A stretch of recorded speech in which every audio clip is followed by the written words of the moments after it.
Hi viewers, உங்களை world is small YouTube சேனலுக்கு வரவேற்கிறேன்.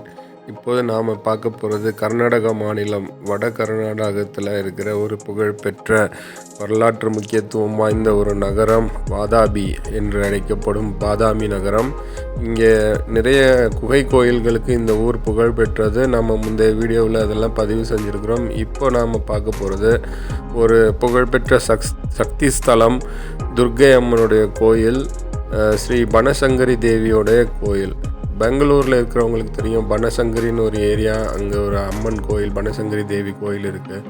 அதனுடைய மூல கோயில் எங்கே இருக்குன்னா வட கர்நாடகத்தில் பனசங்கரி அம்மன் கோயில் பாதாமி நகரத்தில் இருக்குது. பனசங்கரி, பனன்னா வனம், வன துர்க்கை தான் பனசங்கரின்னு வழிபடுறாங்க.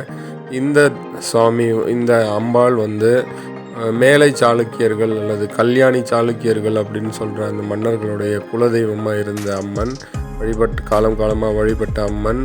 ஜெகதீகமல்லா, மூன்றாம் ஜெகதீகமல்லன் என்ற அந்த சாளுக்கிய மன்னனால் இந்த அம்மன் கோயில் உருவாக்கப்பட்டதாகவும், பிற்காலத்தில் 1705ஆம் ஆண்டுகளில் மராட்டிய மன்னர்கள் காலத்தில் இந்த கோயில் புனரமைக்கப்பட்டதாகவும் சொல்கிறாங்க. இங்கே இஸ்லாமிய கட்டடக்கலை, விஜயநகர கட்டடக்கலை, திராவிட கட்டடக்கலை, சாளுக்கியர்களின் கட்டடக்கலைன்னு பல கட்டடக்கலைகள் எல்லாம், மண்டபங்கள், கோயில்கள் எல்லாம் அமைஞ்சிருக்கிறத பார்க்கலாம்.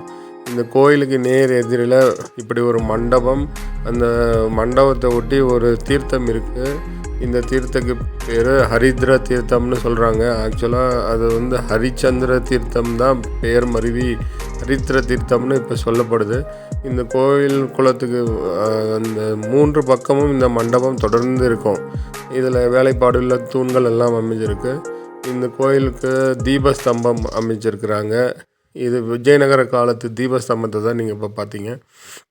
இப்படி புகழ்பெற்ற இந்த கோயிலுடைய திருவிழா ஜனவரி, பிப்ரவரியில் நடக்கும். ஏராளமான மக்கள் இங்கே கூடி வழிபடுவார்கள். பாதாமிக்கு வருவாங்க குகை கோயில்களை மட்டும் பார்த்துட்டு போகாமல் இந்த புகழ்பெற்ற சக்தி ஸ்தலமான அன்னை ஸ்ரீ பனசங்கரி தேவி கோயிலுக்கும் வழிபட்டு செல்லுங்கள்.